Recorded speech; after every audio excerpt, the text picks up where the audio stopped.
네, 오늘 이슈다 인터뷰 문을 열어주실 분은요, 더불어민주당 당대표 비서실장 맡고 있습니다. 한민수 의원입니다. 서울 강북구 의리 지역구고요. 언론인 출신입니다. 국회 과방위 소속입니다. 전화로 연결합니다. 의원님 나와 계시죠? 네, 한민수입니다. 네, 오랜만입니다. 예. 예. 의원님 오늘 국회 과방위에 계시니까 오늘 쿠팡 관련 연석회의에 참석하시는 거죠? 연석회의가 저희가 6개 상임위가 같이 하기 때문에요. 예.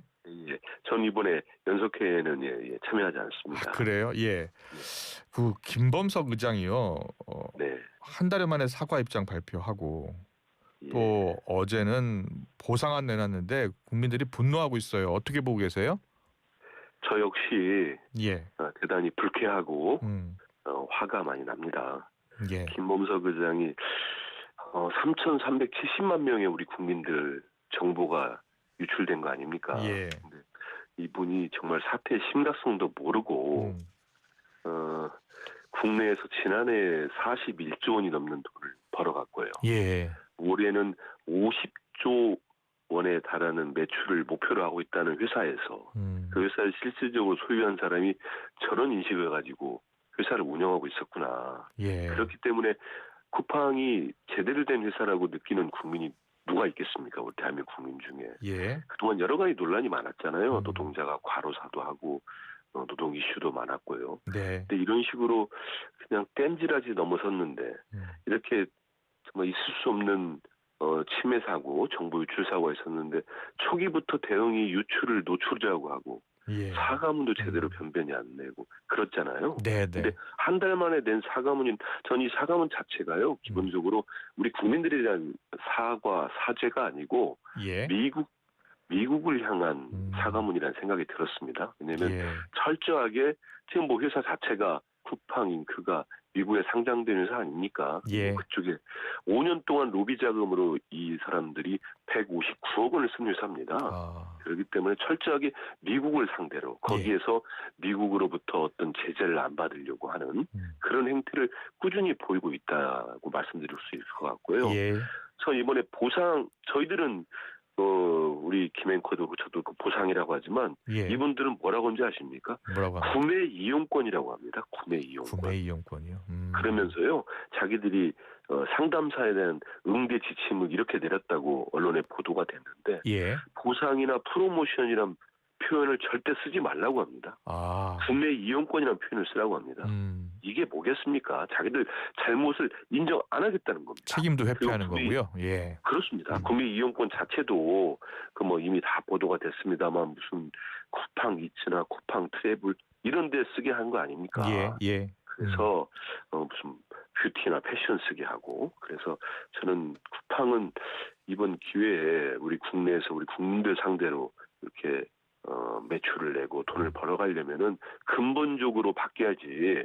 그러지 않고 잠시 위기를 모면하는 식으로 지금처럼 한다면은 도저히 저런 회사는 장사하기만 안 되겠다. 이런 생각을 다 하게 됩니다. 예. 오늘 연석 청문회에서는요, 쿠팡의 이 개인정보 유출 사고뿐만이 아니라 노동 문제, 탈세 문제까지 다 들여다보는 거죠. 그럼요. 다 해야 되고요. 지금 아시는 것처럼 저희 특검, 상설 특검이 지금 본격적인 수사에 들어갔습니다. 저기 아시는 것처럼 일용직 근로자들에게 200만 원 퇴직금 주지 않기 위해서 그걸 또 검찰 고위층을 이용해서 무마했다, 불기소 처분했다는 의혹이 있지 않습니까? 이 부분도 밝혀져야 됩니다. 오늘 연석 청문회를 통해서 국정조사라든지 쿠팡에 대한 재벌 총수 지정도 포함이 될까요? 이 이슈도 좀 논의가 될 것 같습니까? 저는 국정조사가 쿠팡이 오늘 연석 청문회 내일까지 이루어지는데 거기에도 김범석 의장도 나오지 않고 실질적으로 또 국내에서 모든 걸 관여했다고 하는 그 친동생 또 나오지 않지 않습니까? 그리고 전직 대표도 안 나오고 이런 식으로 저는 김범석 미국 이름으로 범킴이라고 하더군요.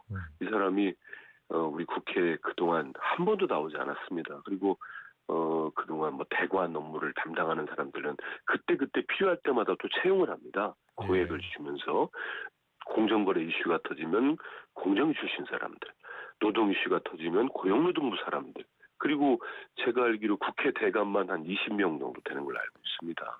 그래서 그때그때 언론인 출신도 뽑아가고 이렇게 해서 필요한 것들 막고 다 그 이유는요. 지금까지 보니까 예. 김범석 의장이 국회에 나서는 거, 또 정부를 상대로 모습을 감출 때 이때 이 사람들이 모두 동원되는 겁니다. 예. 그래서 이번에도 아마 위기를 모면하기 위해서 또 안 나오는데요. 예. 한번 제가 지난 현안 질의와 또 저희 청문회를 또 하지 않았습니까? 예. 그때 지적을 했는데요. 그때 보면은 자기 본인이 뭐 170개국에 있는 글로벌 CEO이기 때문에 나올 수 없다. 대한민국에 정말 예. 얼마나 무성의하고 불성실한 답변입니까? 네. 그 제가 예를 들어가지고 비교까지 했습니다. 구글에 있는 CEO 한 분은요.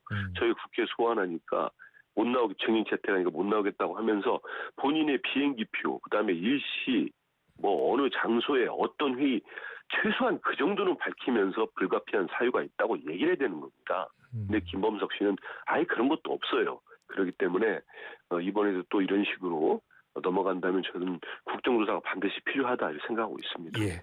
이 재벌 총수 지정 문제는 어떻게 생각하세요? 반드시 이루어져야죠. 지금 보면은 솔직히 말씀드리면 저도 몇 년 전에 쿠팡 잉크가 미국 나스닥에 상장할 때 저도 박수를 친 사람입니다. 예. 아마 우리 김영수 앵커도 그랬을 가능성이 있어요. 왜냐하면 뿌듯하지 않았습니까? 예. 대한민국의 기업이 나스닥에 상장하고 화려하게 조명받을 때 그런 생각했잖아요. 근데 지금 돌이켜 보면은 어떠한 책임도 지지 않으려고 했던 겁니다. 예. 국내에서는 그 젊은 노동자가 과로로 숨을 숨졌는데 그 유족을 속이기 위해서 그 보상하지 않기 위해서 법적인 책임 피해가려고 그 일을 하지 않았다고 조작하려고 했던 의혹이 다 드러나지 않았습니까? 예. 그 모든 배후에 김범석이 있었잖아요. 그런데 그거를 또 다 총수 지정도 피해간 게 책임을 피하기 위한 겁니다. 지금 예. 보면은. 그렇기 알겠습니다. 때문에 국내에서 우리 국민들 주머니에서 그렇게 돈을 털어가고 돈을 벌어가려면 거기에 대한 책임을 져야죠. 예. 그렇게 생각합니다. 예. 잘 들었습니다. 정치권 이슈를 바로 또 이어가겠습니다. 이해운 전 의원 초대 기획예산처 장관 발탁이 여러 정치권의 후폭풍을 불게 만들고 있는데 당대표 비서실장이셨으니까 혹시 알고 계셨어요? 그렇게 물어보시니까 참 그렇습니다만 예. 제가 전혀 몰랐습니다. 전혀 몰랐습니까? 예. 저도 발표되고 저 역시도 좀 깜짝 놀래가지고요. 예. 다만 제가 말씀드리면 제가 놀래서 청와대에 계시는 분들한테 제가 전화를 해봤습니다. 전화해서 예. 저 나름대로 또 제가 기자를 했기 때문에 너무 궁금하기도 해서 취재는 했습니다. 예. 예. 그래요. 이재명 대통령의 이 보수 정치인 발탁 네. 한민수 의원께서는 어떻게 보고 계세요? 저는 정말 제가 여당 의원이어서가 아니고 예. 인선 발표를 듣고 처음에는 저도 깜짝 놀랐고 네. 바로 이어서는 역시 우리 이재명 대통령이구나. 대단하다. 예. 정말 저는 이런 인사를 하는구나 하면서 저는 되게 환영했습니다. 그래요? 왜냐하면 대통령께서는 지난 대선 때도 본인이 중도 보수다 이렇게 자처까지 하셨지 않습니까? 그리고 뭐 이미 다 나왔습니다. 통합이고 탕평 인사 그렇잖아요. 그리고 대통령님이 정말 실용주의자라는 걸 제가 또 한번 절감을 했어요. 그러니까 본인은 정말 그 일에 저 사람이 맞다면 그리고 국민들 삶을 위해서 이 정책이 맞다면 여러 차례 말씀하신 것처럼 그 정책이 김대중 대통령이 썼던 정책이든 아니면 박정희 대통령이 썼던 정책이든 가리지 않겠다고 하셨잖아요. 예. 거기에 맞는 정책도 쓰고 그 자리에 맞는 인사가 있다면은 정말 이해운 의원도 저렇게 중용을 하는구나. 국민의힘 3선 의원이고 하신데 그런 점에서는 정말 대통령의 머릿속에는 국민을 위해서 꼭 이런 정책을 써야 되고 국민을 위한다면은 어떤 사람도 갖다가 쓰겠다. 그리고 본인이 저는 이해운 의원의 또 능력도 평가하지 않으셨나 이렇게 생각을 하고 있습니다. 예. 그렇게 이제 긍정적으로 보는 분들도 있고 또 여권 내부에서는 이해운 후보자가 과거에 이제 반탄에 참여하기도 했고 또 이재명 대통령 정책에 강하게 비판했었던 경력, 이력도 있습니다. 그래서 잘못된 인사다라는 지적을 하는 분도 있는 것 같아요. 저는 그 윤석열 전 대통령 탄핵 부분에 있어서 이해운 후보자가 물론 뭐 이분이 국민의힘의 정치인이었고 예. 그다음에 당협위원장, 저희들로 따지면 지역위원장이기 때문에 당 차원에서 어떤 행사가 있고 하면은 그 이름을 올리거나 같이 행보를 할 수밖에 없는 뭐 부득이한 사유가 있을 거라고 봅니다. 네. 하지만은 거기에 대해서는 보다 또 명확하게 그리고 국민들께 좀 면구스러운 면이 있다면 저는 거기에 대한 입장을 밝혀야 된다고 생각을 하고 있습니다. 그래서 이미 뭐 언론을 통해서 계엄은 잘못됐고 탄핵도 불가피하다는 입장을 낸 걸로 제가 알고 있습니다만 그보다 더 뭐 청문회 과정이 됐든 아니면 따로 뭐 자리를 갔든 거기에 대해서는 소명이 필요하다고 보고 있습니다. 그렇기 때문에 거기에 대한 말씀하실 거라고 보고 있고요. 저는 기획예산 재정기획예산처 장관이 되시면 기본적으로 모든 국무위원들은 대통령의 국정 철학과 거의 방향에 대해서는 맞춰야 된다고 보고 있습니다. 그리고 그런 과정에서 우리 대통령님이 제일 좋아하시는 게 건전한 토론, 치열한 논쟁을 되게 좋아하십니다. 그렇기 때문에 거기에 대해서는 뭐 이해운 후보자가 장관이 되신다고 하면은 본인 입장을 내야 되겠죠. 거기에 대해서 논쟁을 하고 건전하게 토론이 이루어지겠지만 하지만 정해지거나 그리고 또 대통령님이 생각하시는 방향을 본인이 맞출 거라고 보고 있습니다. 국민의힘은 강하게 반발을 하고 있는데 한동훈 전 대표 같은 경우에는요. 이해운 전 의원 지명으로 최근 불거진 김병기 원내대표 논란 덮으려는 것 아니냐 이런 의심도 하는 것 같더라고요. 제 한동훈 전 대표가 우리 방송을 들으시면 뭐 조금 섭섭할지는 모르겠는데요. 좀 그 얘기 듣고 뭐 눈에는 뭐만 보인다고 만사를 그렇게 보시면 한때는 여당의 당대표까지 하신 분 아닙니까? 그런데 모든 걸 그렇게 봐가지고는 뭐 세상이 제대로 보이겠습니까? 아니 그거하고 김병기 원내대표 문제하고 어떻게 같이 갈 수가 있습니까? 그러면은 김병기 원내대표 논란이 있는 동안에는 인사도 하지 말고 정책 발표도 하지 말고 대통령은 어떠한 행위도 하지 말란 얘기입니까? 저 그게 좀 한심한 것 같아요. 그리고 이번에 이해운 후보자 반대하는 모습을 제 국민의힘이 하는 걸 보면서 가뜩이나 뭐 지지율도 낮고 국민들 절대 다수가 지금의 국힘당으로는 안 된다. 이런 평가를 내리고 계시는 거 아닙니까? 아직도 윤석열, 김건희 붙잡고 윤월개인 외치는 정당을 우리 국민들이 바라보시겠습니까? 정말 극소수 빼고는 그런 상황에서 그 당에 그래도 합리적인 경제 전문가를 이재명 대통령께서 반대당이 상대당이 있지만 딱 모셔온 거 아닙니까? 저 같으면요. 속으로는 무슨 생각할지 몰라도 딱 발표되면은 그 밤중에 모이지도 못해가지고 서면 최고위원 열어가지고 결의해서 제명할 게 아니고 그냥 그래 잘 됐다고는 못하더라도 잘 가시오. 이 정도는 해줘야 되는 거 아닙니까? 이러다가는 제가 볼 때는 장동혁하고 전한길밖에 안 남겼어요. 그 당에. 뭐 그렇게 정치를 합니까? 좀 한심하고 거기다가 또 한동안 같이 오랫동안 정치한 사람들이 방송 나와가지고 그 인간적으로 모욕하고 모멸감 주고 그래서 본인들한테 좋을 게 뭐 있습니까? 전 대통령님의 이번 인선 보면서 역시 이분이 항시 자주 하셨던 말씀 중에 하나가 잘하기 경쟁을 하자는 얘기를 많이 하셨어요. 여야 간에. 난 그런 측면도 있다고 봅니다. 그래서 국민의힘도 좀 잘 좀 했으면 좋겠어요. 잘해가지고 민주당하고 경쟁할 생각을 해야지. 맨날 그 뭐 출범한 지 지금 6개월 좀 넘은 정권에 대해서 이재명 대통령 끌어내리겠다. 정권 퇴진운동 하겠다. 그렇게 해가지고 우리 국민들이 내년 6월 지방선거에 돌아보기는 하겠습니까? 좀 한심하다 이런 말씀드립니다. 그런데 지금 관련 보도들이 이어지고 있는데 이해운 전 의원뿐이 아니라요. 이재명 대통령의 중도 보수 외연 확장 이 공약에 유승민 전 대표도 있는 것 같다. 일부 언론 보도를 보니까 유승민 전 의원이 국무총리직을 제안받았다는 보도도 있더라고요. 물론 청와대는 제안 사실이 없다고 했고요. 그리고 어제 보니까 국민의힘 안팎에서는 조경태 의원의 해수부 장관설도 있는 것 같아요. 혹시 들으신 게 있습니까?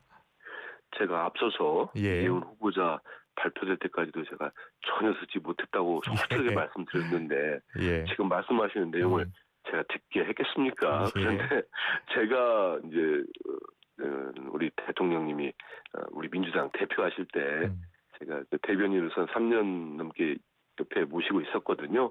그런데 볼 때는 아까 말씀드린 것처럼 대통령님은 정책이 됐든 사람이 됐든 그렇게 네, 우리 쪽 사람 말씀하시잖아요. 우리 쪽 사람만 계속 쓰면은 그게 뭐가 좀 달라지겠습니까? 예. 그래서 진짜 필요하시다고 생각한다면 지금 앵커께서 거론하셨던 그런 분들도 저는 뭐 가능하다고 보시는 거예요. 저는 뭐 초기입니다만은 예. 충분히 대통령님 머릿속에는 그 사람이 특정 A, B 이런 게 아니고요. 그냥 이 일에 적합하다고 하면은 예. 그분이 맞다 생각하면은 그분이 어느 진영에 있든 어떤 사람이든 간에 가리지 않고 쓰시는 스타일이다. 말 그대로 정말로 능력으로 실용적으로 접근하신다 이런 말씀 드릴 수 있겠습니다. 예. 여권 내부에도 사실은 경제통, 정책통 많잖아요. 그럼요. 예. 네네. 그래서 여권 내부에서 그래도 본인이 이제 경제통이라고 생각하고 정책통이라고 생각하는 분들은 좀 서운한 측면도 있을 것 같아요.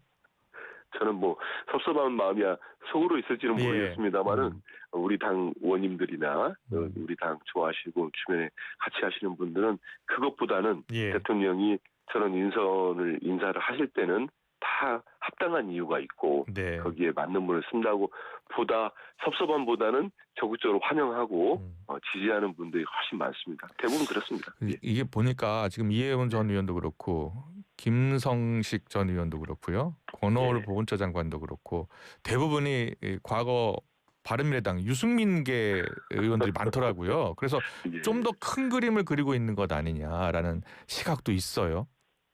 이른바 그게 이제 무슨 예. 선거 때마다 나오는 예. 아니면 또 뭐 대통령이 어떤 인선을 하면은 역대 대통령 할 때도 그랬잖아요. 뭐 예. 정치공학적으로 접근하고 그렇게 했었는데 뭐 정치 뭐 정계 개편이랄지 아무튼 뭐 이렇게 좀 판을 흔들려고 하는 거 아니냐 이런 말씀들 하는데 제가 아는 우리 대통령님은 그런 거 염두에 두고 있지 않으시고요. 알겠습니다. 그분이 맞다 이 정책을 쓰는데 아니면 이 자리에 맞다고 생각하면은 능력 위주로 실용적으로 접근하시라는 말씀드리겠습니다. 잘 듣습니다. 그리고 민주당 김병기 원내대표요. 오늘 좀 입장을 발표한다고 합니다. 어떤 내용이 담길 것으로 보입니까? 원내대표께서도 사과뿐만 아니라 거취도 표명할 것으로 보세요? 그것까지는 제가 잘 솔직히 모르겠습니다. 이제 앞으로 몇 시간 뒤에 나올 텐데요. 네. 그런데 원내대표님도 지금 상황이 상당히 심각하다. 뭐 이렇게 인식하고 있는 걸 알고 있습니다. 알고 있고요. 그래도 여러 가지 또 본인 입장에서는 여기에 대한 자세한 국민들께 설명이 필요하다고 판단하는 것 같으셔서 그거에 대한 입장을 내지 않으실까 싶습니다. 당내 분위기는 좀 어때요? 어떤 입장을 내야 된다. 예. 당내에서도 이제 의원들께서 이제 뭐 얘기 나눌 때 왜냐하면 이 부분이 계속 보도가 이어지고 있기 때문에 거기에 대해서는 서로 간에 뭐 이제 우려랄지 이런 걸 서로 나누고는 있는데요. 결국은 이제 김병기 원내대표님께서 거기에 대해서 상세한 설명을 하셔야 되겠다는 생각도 하고 본인이 또 미리 예고를 하셨기 때문에 저도 오늘 그런 입장들 설명 자세히 하지 않을까 싶습니다. 알겠습니다. 그런데 어제도 또 MBC 단독 보도가 나왔어요. 강선우 의원이 김병기 원내대표하고 이렇게 공천 관련해서 상의하는 녹취 음성이 공개된 건데 자신의 보좌관이 시의원 공천 신청자로부터 1억 원을 받아서 보관하고 있다는 내용이에요. 살려달라는 목소리도 나왔다고 보도는 하고. 듣고요. 저도 뭐 깜짝 놀랐습니다. 네. 일단 그 관련 시의원이라는 분이 입장을 내셨더라고요. 전혀 그런 일이 없다고 냈고 하기 때문에 이건 좀 이런 문제는 진짜로 좀 국민들께서 보실 때 깜짝 놀래고 이런 있을 수 있나 하는 문제들은 진위가 제일 먼저 확인되는 게 우선 아닌가 싶습니다. 그래서 관련된 분들이 또 입장도 밝힐 거고 하기 때문에 그걸 좀 살펴본 다음에 판단하는 게 맞지 않을까 싶습니다. 그래요. 근데 지금 보니까 1억 원을 건넸다는 서울시 의원인가요? 공천을 받았더라고요. 그러니까 저도 기사 보고 그렇게 알게 됐는데요. 근데 제 상식으로는 과연 지방선거에서 지금이 옛날 정말 그런 시대도 아닌데 그런 고액이 금품이 오갔을까 하는 생각은 들긴 합니다. 그래서 이게 실제로 그런 일이 있었는지 아니면 뭐 어떠한 좀 잘못된 내용인지 뭐 그런 것들은 먼저 좀 확인을 해보는 게 우선이 아닐까 싶습니다. 알겠습니다. 그래서 그런가 계속해서 김병기 원내대표 거취 결단하는 목소리가 당 내에서도 더 나오고 있는 것 같아요. 예, 알겠습니다. 그리고 어제 정청래 대표가 그 서해 피겨 은폐 의혹 사건 관련해서 1심 무죄 나온 것 언급을 했잖아요. 특검도 필요하다라는 언급을 했는데 어떻게 생각하세요? 특검 필요하다고 보세요? 저는 정말 전임 윤석열 정권 때 너무도 많은 일들이 조작이 됐거나 아니면 정말 아무리 양해를 하고 이해하고 보려고 해도 무리한 일들이 많았다고 생각이 듭니다. 그리고 특히 그 중에는 뭐라고 할까요? 총대를 맸다고 할까요? 선봉장으로 나선 게 감사원 같아요. 정말 감사원이 국민을 위한 감사가 아니고 정권을 위한 윤석열 대통령이라는 사람, 전 대통령, 이 사람을 위한 무리한 정치 감사를 하지 않았나 이런 생각인지 저는 이제 의심이 아니고 사실 같습니다. 팩트 같아요. 그래서 그렇게 하고 그런 감사를 한 뒤에 검찰로 넘깁니다. 수사를 의뢰를 해요. 그럼 그 검찰이 누구냐? 윤석열 정치검찰 아닙니까? 정말 너무나 많은 일들이 조작 기소를 하고 진술을 왜곡하고 사건 자체를 만들어낸 것 같고 이런 의혹들이 너무 많습니다. 이 서해 피격 은폐 의혹이라는 사건도 한번 보십시오. 이거 처음에 감사원이 감사해서 수사 결과 발표할 때 또 검찰이 관련된 그 뭐 안보실장이랄지 국정원장이랄지 이런 분들 기소할 때 우리 국민들이 받았던 충격을 한번 생각해 보십시오. 국가 안보를 그리고 또 여기에 그 해수부 공무원이 안타깝게 돌아가시지 않았습니까? 그런 국가가 이런 중요직에 계신 분들이 무슨 은폐를 했다. 이런 의혹 터졌을 때 받았던 우리 국민들의 어떤 실망감, 충격이 어마어마했을 겁니다. 저 역시도 그랬으니까. 그런데 그 몇 년이 지나가지고 판결이 났어요. 1심 판결이. 근데 아무 죄가 없다는 거 아닙니까? 무죄라는 거 아닙니까? 근데 이거를 과연 그럼 어떻게 여기에 대해서 밝혀낼까요? 왜냐하면은 이런 일들을 그냥 그래. 그때는 그렇게 감사원이 했고 윤석열 정치검찰이 이렇게 수사를 했는데 재판부가 보니까 이건 아니어서 올바르게 판결 내렸어. 이러고 끝난 문제는 저는 아니라고 봅니다. 왜냐하면요. 이번에 그렇게 한 사람들에 대해서는 책임을 물어야 된다고 보고 있습니다. 알겠습니다. 그럼 특검을 추진해야 한다. 얘기가 또 나오면 특검 만능론 이야기 나올 수밖에 없잖아요. 어떻게 생각하세요? 그런 부분들이 아마 이제 저는 뭐 대다수의 국민들이 그렇게 생각하지 않으실 거라고 봅니다. 하지만 말씀하신 것처럼 피로감이랄까 이런 말씀들 하시는 분이 있는데, 근데 저는 이런 생각을 해봅니다. 지금 저희들이 이제 3대 특검이 이제 마무리가 일단 되지 않았습니까? 내란 특검, 김건희 특검, 최병 특검. 어제도 김건희 특검이 이제 수사 결과 180일 발표하는 걸 많은 국민들이 접근했을 거예요. 그 내용 보면서 와 어떻게 이런 일들이. 근데 그 특검들이요. 의원님. 윤석열 대통령 때 다 거부권 쓴 겁니다. 그렇기 때문에 밝혀져야 할 거는 아무리 극히 고난하고 지난하더라도 꼭 밝혀야 된다. 알겠습니다. 시간 관계상 여기서 마무리하겠습니다. 잘 들었습니다. 한민수 더불어민주당 의원과 함께했습니다. 고맙습니다. 감사합니다.